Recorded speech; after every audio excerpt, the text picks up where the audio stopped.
Welcome to my channel dogs flight. নমস্কার, আজকের আলোচনা একদম স্পেশাল। ডগস ফ্লাইটের এই বিশেষ অনুষ্ঠানে স্বাগত। ভাবুন তো একবার, রাতে নখ কাটতে গেলে বাড়ির বড়রা কেন বারণ করেন? অথবা ধরুন বা চোখের পাতাটা একটু কাঁপলেই মনে কেমন নানা চিন্তা আসে, তাই না? আমরা বাঙালিরা তো এরকম অনেক বিশ্বাস নিয়েই বড় হয়েছি। মানে দুপুরে কাক ডাকলে মনে হয় অতিথি আসবে, কালো বেড়াল রাস্তা কেটে গেলে আজকের দিনটাই খারাপ যাবে। জীবনের প্রতি পদে এগুলোর মুখোমুখি হই আমরা, সত্যি। আচ্ছা, যদি বলি এগুলোর বেশিরভাগের পিছনেই যথেষ্ট যুক্তিযুক্ত কারণ ছিল, মানে সলিড লজিক্যাল কারণ, কি বিশ্বাস হচ্ছে না? আজকের এই আড্ডাটা মানে আলোচনাটা আমরা সাজিয়েছি কিছু পুরনো লোককথার সংকলন, কিছু সমাজতাত্ত্বিক পর্যবেক্ষণ আর কিছু ঐতিহাসিক প্রতিবেদনের উপর ভিত্তি করে। দেখব এই বিশ্বাসগুলো কোথা থেকে এলো, কেনই বা এলো। রহস্যটা কিন্তু বেশ মজার, তাই না? চলুন গভীরে ডুব দেওয়া যাক। असली मजा तो अभी बाकी है। দেখি, এই বিশ্বাসগুলো আমাদের দৈনন্দিন জীবনের সঙ্গে মানে সংস্কৃতির সঙ্গে এমনভাবে জড়িয়ে গেছে যে আমরা এগুলো নিয়ে আলাদা করে খুব একটা ভাবি না। জন্ম থেকে মৃত্যু পর্যন্ত বিভিন্ন অনুষ্ঠানে, বিভিন্ন কাজে এগুলো প্রভাব দেখা যায়। যেমন ধরুন, ছোট বাচ্চার কপালে বা গালে কাজলের টিপ দেওয়া হয়। প্রচলিত ধারণা হলো এটা নাকি নজর লাগা থেকে বাঁচায়। হ্যাঁ, একদম। কিংবা ধরুন কারো বাড়িতে ঢোকার আগে দরজার গোড়ায় অনেকে একটু জল ছিটিয়ে নেন, যেন কোনো অশুভ শক্তি বা ধরুন বাইরের খারাপ কিছু ভেতরে প্রবেশ করতে না পারে। ব্যাপারটা শুনতে অদ্ভুত লাগলেও এর পিছনেও নিশ্চয় কোনো কারণ ছিল। অবশ্যই ছিল। এই যে এত বিশ্বাস, এত নিয়ম, এগুলো এলো কোথা থেকে? মানে কাকের ডাকের সঙ্গে অতিথির সম্পর্কটা ঠিক কিভাবে তৈরি হলো? এর শুরুটা কি খুব প্র্যাকটিক্যাল ছিল? কারণ অবশ্যই ছিল, এবং বেশিরভাগ ক্ষেত্রেই কারণগুলো ছিল অত্যন্ত বাস্তবসম্মত, পারিপার্শ্বিক পরিস্থিতির সঙ্গে যুক্ত। আর এই উৎসগুলো খুঁজে বার করাই আমাদের আজকের উদ্দেশ্য। মানে ডগস ফ্লাইটের কাজই তো এটা। ধরা যাক কাকের ডাকার বিষয়টা। পুরনো দিনের গ্রাম বাংলার কথা যদি ভাবি, তখন তো যোগাযোগের মাধ্যম আজকের মতো এত সহজ ছিল না। একদমই না। চিঠি পৌঁছতে সময় লাগতো, ফোন তো ছিলই না প্রায়। হ্যাঁ, তখন তো আর হোয়াটসঅ্যাপ বা ইমেল ছিল না যে সঙ্গে সঙ্গে খবর পৌঁছে যাবে। লোকমুখে বা কেউ নিজে এসে খবর দিলে তবেই জানা যেত। ঠিক একদম। এবার ভাবুন, দিনের বেলায়, বিশেষ করে দুপুর বা বিকেলের দিকে, যখন বাড়িতে হয়তো একটু ভালো মন্দ রান্না হচ্ছে বা খাওয়ার আয়োজন চলছে, ও আচ্ছা। সেই খাবারের গন্ধ পেয়ে স্বাভাবিকভাবেই কাকেরা আশেপাশে জড়ো হতো এবং ডাকাডাকি করত। কাক বেশ বুদ্ধিমান পাখি, বুঝলেন তো? খাবারের উৎস ওরা ঠিক খুঁজে নেয়। আর সেই সময়টাতেই দেখা যেত গ্রাম বা শহরের পথে আসা দূর সম্পর্কের আত্মীয় স্বজন বা অন্য অতিথিরা এসে পৌঁছুন। হয়তো তারাও খাবার সময়ের কাছাকাছি পৌঁছানোর চেষ্টা করতেন, মানে দীর্ঘ পথ পেরিয়ে এসে। তার মানে ব্যাপারটা হচ্ছে খাবারের গন্ধ পেয়ে কাক জড়ো হওয়া আর প্রায় একই সময়ে অতিথিদের আগমন, এই দুটো ঘটনা বারে বারে ঘটতে থাকায় মানুষের মনে একটা সংযোগ তৈরি হয়ে গেল। ঠিক তাই। তারে ধরে নিল কাক ডাকাটাই বুঝি অতিথি আসার পূর্বাভাস। দারুণ পর্যবেক্ষণ তো, যেন প্রকৃতির নিজস্ব একটা নোটিফিকেশন সিস্টেম। পুরনো দিনের হোয়াটসঅ্যাপ নোটিফিকেশন আর কি। অনেকটা তাই। সময়ের সঙ্গে সঙ্গে এই পর্যবেক্ষণটাই একটা দৃঢ় বিশ্বাসে পরিণত হলো। আর এর পেছনের মূল কারণটা হয়তো অনেকেই পরে ভুলেই গেল। এবার আসা যাক রাতে নখ কাটার প্রসঙ্গে। এটাও খুব পরিচিত একটা বারণ, তাই না? হ্যাঁ, খুবই কমন। এর পেছনের কারণটা কি? আরো বেশি বাস্তবসম্মত বলছেন? ঠিক ধরেছেন। সেকালে তো ঘরে ঘরে বিদ্যুতের আলো ছিল না, মানে রাতে অন্ধকার থাকতো বেশি। ও তাই তো, ভরসা ছিল প্রদীপ, কুপি, লণ্ঠন এইসব। একদম। বা খুব বেশি হলে মশাল। সেই অল্প আলোয়, বিশেষ করে রাতের বেলায়, ধারালো কিছু যেমন বঁটি বা ছুরি দিয়ে নখ কাটতে গেলে মানে অসাবধানতায় আঙুল কেটে যাওয়ার বা আঘাত লাগার একটা প্রবল সম্ভাবনা থাকতো। আচ্ছা। নখ কাটার জন্য এখনকার মতো নানা ধরনের যন্ত্রও তখন সহজলভ্য ছিল না। বোঝা গেল, মানে অন্ধকারে নখের বদলে আঙুলটাই কেটে ফেলার ঝুঁকি ছিল।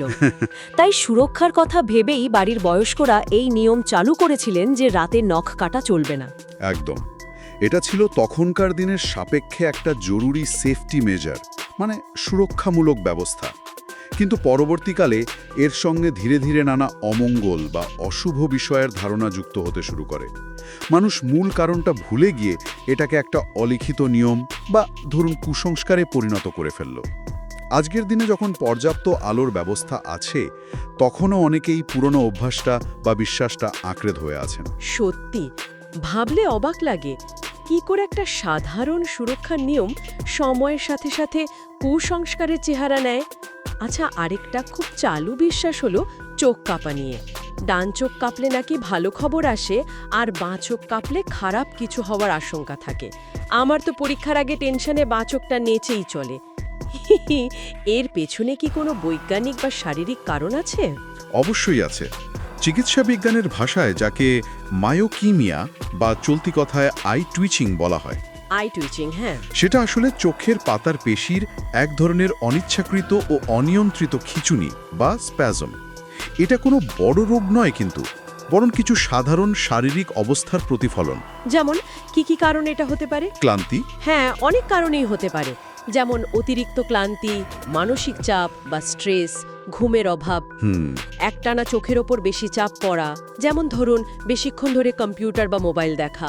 ও আচ্ছা, শরীরে ম্যাগনেসিয়ামের ঘাটতি অথবা অতিরিক্ত ক্যাফেইন বা অ্যালকোহল সেবন, এগুলোর কোনোটার জন্যই পেশিতে এই ধরনের খিঁচুনি দেখা দিতে পারে। ও, তার মানে এর সঙ্গে ভাগ্য ভালো বা খারাপ হওয়ার সরাসরি কোনো যোগসূত্র নেই। এটা শরীরের একটা সিগন্যাল মাত্র, যা আমাদের বিশ্রাম বা জীবনযাত্রায় পরিবর্তনের কথা বলছে। ঠিক তাই।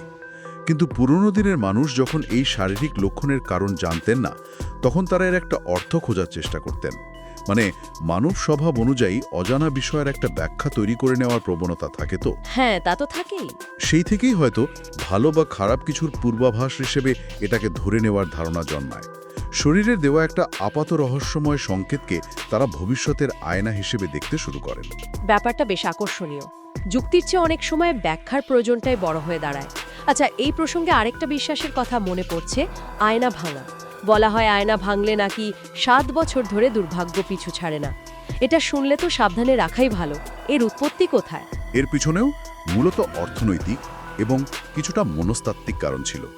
মানে ঐতিহাসিক সূত্রগুলো বলছে, প্রাচীনকালে বিশেষ করে যখন ভেনিসে প্রথম উন্নত মানের কাঁচের আয়না তৈরি হতে শুরু করে, হ্যাঁ, তখন সেগুলো ছিল অত্যন্ত মূল্যবান, মহার্ঘ বস্তু। সাধারণ মানুষের নাগালের বাইরে তো বটেই, এমনকি অভিজাতদের কাছেও এটা ছিল এক বিলাস বেশন। ও আচ্ছা। আর কাঁচের জিনিস স্বভাবতেই ভঙ্গুর হয়, তাই না? হ্যাঁ, খুব সহজেই ভেঙে যায়। তার মানে একটা আয়না ভেঙে গেলে তখন বিশাল আর্থিক ক্ষতি হতো।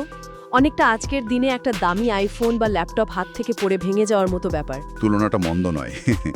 তখন একটা ভালো আয়না কেনা বা সেটাকে পাল্টানোটা বেশ ব্যয়বহুল ছিল। তাই মানুষকে এই দামি ও ভঙ্গুর জিনিসটা অত্যন্ত সাবধানে ব্যবহার করতে উৎসাহিত করার জন্য বা বলা ভালো বাধ্য করার জন্য এর সঙ্গে দুর্ভাগ্যের একটা ভয় জুড়ে দেওয়া হয়েছিল। মানে ভয় দেখালে লোকে সাবধানে ব্যবহার করবে, এটাই ছিল আসল উদ্দেশ্য।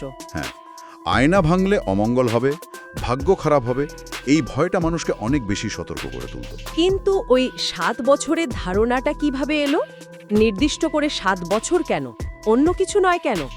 7 সংখ্যাটার পিছনে বিভিন্ন সংস্কৃতিতে নানা ধরনের বিশ্বাস জড়িয়ে আছে।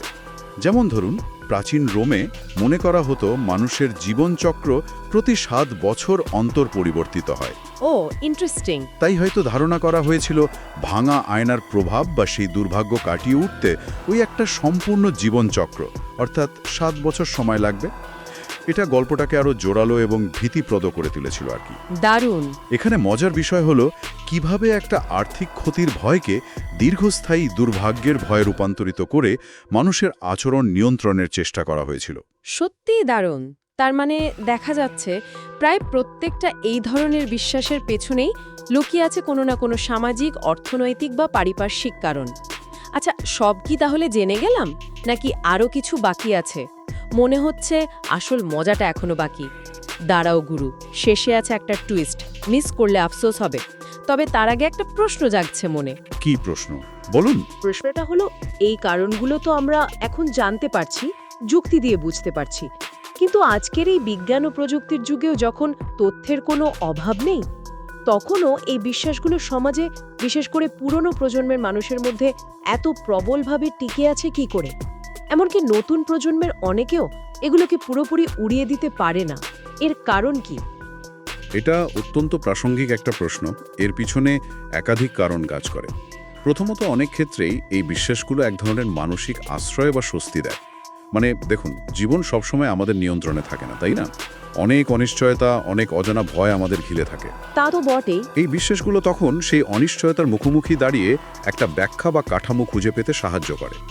যেমন কোনো অনাকাঙ্ক্ষিত ঘটনা ঘটলে, সেদিন সকালে ঝগড়া হয়েছিল বা বেরোনোর সময় হোঁচট খেয়েছিলাম, এই ধরনের আপাত কারণ খুঁজে পেলে মন সাময়িকভাবে একটা অবলম্বন পায়, যদিও যুক্তি সেখানে অনুপস্থিত। এটা এক ধরনের মনস্তাত্ত্বিক প্রতিরক্ষা ব্যবস্থা, মানে কোপিং মেকানিজম হিসেবে কাজ করে। বোঝা গেল, মানসিক শান্তির একটা উপায়। আর অন্য কারণ, সামাজিক কিছু? হ্যাঁ, দ্বিতীয় গুরুত্বপূর্ণ কারণটি হলো সামাজিক সংহতি। অনেক বিশ্বাস বা আচার অনুষ্ঠান একটা নির্দিষ্ট গোষ্ঠীর মানুষকে একসঙ্গে বেঁধে রাখতে সাহায্য করে। যখন কোনো সম্প্রদায়ের সকলে মিলে একই নিয়ম মানে, একই রীতি পালন করে, তখন তাদের মধ্যে একটা একাত্মবোধ জন্মায়, একটা পরিচিতি তৈরি হয়। এগুলো তখন হয়ে ওঠে সামাজিক বন্ধনের সুতো বা সামাজিক আঠা, সোশ্যাল গ্লু। বুঝেন তো? অনেকটা পাড়ার ক্লাবের নিয়ম মেনে চলার মতো। সবাই মিলে একই বিশ্বাস ধারণ করলে বা একই আচার পালন করলে সেটা গোষ্ঠীর পরিচয়কে আরও দৃঢ় করে।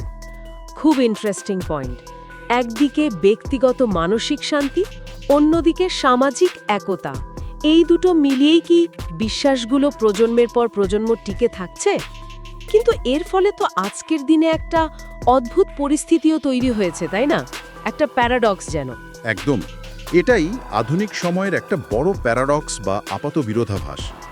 একই পরিবারে হয়তো দেখা যাচ্ছে ঠাকুমা বা দিদা সন্ধ্যায় তুলসীতলায় প্রদীপ দিচ্ছেন এবং বলছেন এই সময় ঘর ঝাড় দিতে নেই বা টাকা লেনদেন করতে নেই, কারণ তাতে লক্ষ্মী চলে যান। হ্যাঁ, এটা তো খুবই শোনা যায়। আর সেই সময়েই হয়তো নাতি বা নাতুনি অনলাইন শপিং করছে বা ভাবছে রোবট ভ্যাকিউম ক্লিনারটা কখন চালাবে। হ্যাঁ, ঠিক তাই। এটাই হলো মডার্ন বাংলার কন্ট্রাস্ট, পুরনো মিথ আর নতুন যুক্তির সহ অবস্থান। একদিকে পুরনো দিনের বিশ্বাস আর ঐতিহ্য, অন্যদিকে আধুনিক বিজ্ঞান মনস্কতা আর প্রযুক্তি, দুটোই পাশাপাশি চলছে। একদিকে আমরা হয়তো গুগল করে সবকিছুর বৈজ্ঞানিক ব্যাখ্যা খুঁজছি, কিন্তু রাস্তায় বেরোলে কালো বেড়াল দেখলে মনের অজান্তেই হয়তো একটু থমকে দাঁড়াচ্ছি বা গাড়ির গতি কমাচ্ছি। কেন এমন হয়? গুগল সব জানে, কিন্তু কালো বেড়াল দেখলে গাড়ির স্পিড কমে যায় কেন? অভ্যাসের ভূমিকা তো আছেই, কারণ ছোটবেলা থেকে আমরা এগুলো দেখে বা শুনে বড় হই। এগুলো আমাদের সংস্কৃতির গভীরে প্রথিত, মানে অবচেতনে গেঁথে আছে। তাই যুক্তি দিয়ে বিচার করার আগেই হয়তো আমরা প্রতিক্রিয়া করে ফেলি। আর এই সব মজার প্যারাডক্সগুলো নিয়েই তো ডলস ফ্লাইটের কারবার। কিন্তু শুধু কারণ বা টিকে থাকার যুক্তি খোঁজার বাইরেও এই বিষয়টার আরেকটা দিক আছে। কি সেই দিক? এখানেই কি সেই টুইস্টটা লুকিয়ে আছে যার কথা শুরুতে বলছিলেন? আসল কাহিনী? হ্যাঁ, এটাই সেই মোড় বা টুইস্ট বলতে পারেন। আমরা এতক্ষণ ধরে এই বিষয়গুলোকে হয়তো কুসংস্কার বা পুরনো ধারণা হিসেবেই দেখছি এবং সেগুলোর পেছনের যুক্তি বা কারণ বিশ্লেষণ করছি। কিন্তু এগুলোকে কি কেবলই ভুল বা অর্থহীন বলে খারিজ করে দেওয়া উচিত? এখানেই বৃহত্তর প্রেক্ষাপটটা দেখার প্রয়োজন আছে। অর্থাৎ এগুলোর অন্য কোনো তাৎপর্যও আছে, শুধু কুসংস্কার নয়। অবশ্যই। এই বিশ্বাসগুলো, যেগুলোকে আমরা চলতি কথায় কুসংস্কার বলি, সেগুলো আসলে শুধু অন্ধবিশ্বাস বা ভুল ধারণা নয়। এগুলোর সঙ্গে অঙ্গাঙ্গিভাবে জড়িয়ে আছে আমাদের ইতিহাস, আমাদের সংস্কৃতি, আমাদের লোককথা, আমাদের পূর্বপুরুষদের জীবনযাত্রা, তাদের ভয়, তাদের আশা, তাদের পারিপার্শ্বিক জগৎটাকে বোঝার চেষ্টা।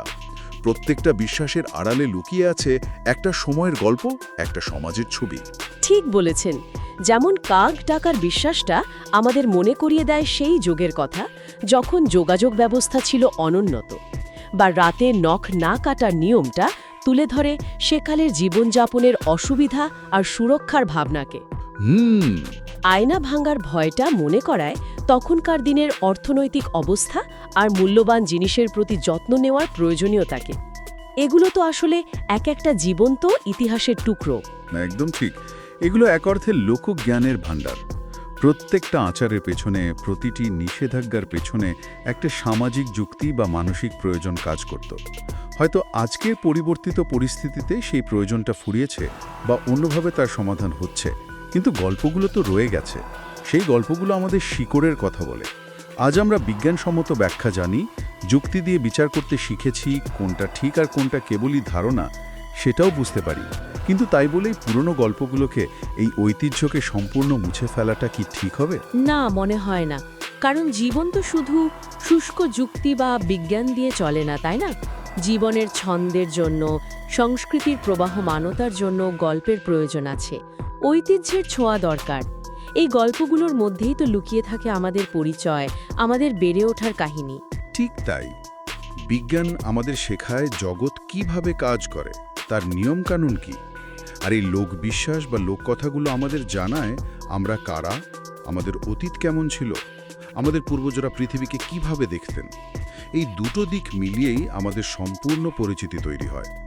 তাই যুক্তির আলোয় পুরনো বিশ্বাসগুলোকে বিচার করার পাশাপাশি সেগুলোর সঙ্গে জড়িয়ে থাকা সংস্কৃতি আর ইতিহাসকে সম্মান জানানোটাও জরুরি। দারুণভাবে বললেন। তাহলে বিষয়টা এই দাঁড়ালো যে এই বিশ্বাসগুলোর পেছনের কারণ জানাটা যেমন জরুরি, তেমনই জরুরি সেগুলোর মধ্যে লুকিয়ে থাকা সাংস্কৃতিক তাৎপর্য আর গল্পগুলোকে বোঝা এবং সেগুলোকে হারিয়ে যেতে না দেওয়া। যুক্তি আর ঐতিহ্য দুটোকেই সঙ্গে নিয়ে চলতে হবে। একেবারে এটাই হলো মূল নির্যাস, বিজ্ঞান মনস্কতা এবং সাংস্কৃতিক ঐতিহ্যের প্রতি শ্রদ্ধা। এই দুয়ের সুষ্ঠু সহাবস্থানই কাম্য। বেশ, আজকের আলোচনাটা সত্যি খুব আকর্ষণীয় ছিল। অনেক জানা জিনিসের অজানা কারণ জানতে পারলাম। আচ্ছা, এবার তোমরা কমেন্টে জানাও তো, তোমাদের পরিবারে এমন কি কি অদ্ভুত বা মজার বিশ্বাস এখনো মানা হয়? মানে আপনাদের পরিবারে বা পরিচিত মহলে এমন কি কি মজার বা অদ্ভুত বিশ্বাস এখনো চালু আছে? কার বাড়িতে এখনো মনে করা হয় সন্ধেবেলায় ঘর ঝাড় দিলে অকল্যাণ হয়? বা কে কে পরীক্ষার আগে বিশেষ কোনো নিয়ম পালন করেন? দেখি কার বাড়ির গল্প সব থেকে ইন্টারেস্টিং, জানতে পারলে বেশ লাগবে। হ্যাঁ, এই আদান প্রদানের মাধ্যমে আমরা হয়তো আরও নতুন কিছু জানতে পারবো। কে বলতে পারে, শ্রোতাদের অভিজ্ঞতা থেকেই হয়তো আমাদের ডগস ফ্লাইটের পরবর্তী আলোচনার বিষয়ে উঠে আসবে। একটা প্রশ্ন শ্রোতাদের জন্য রইল, ভেবে দেখুন তো, এমন কোনো বিশ্বাস কি আছে যা যুক্তি দিয়ে ভুল জেনেও আপনি অবচেতনভাবে মেনে চলেন? ঠিক। Thanks for listening. Make sure you like, share, subscribe. Stay tuned with Dogs Flight. More fun is on the way.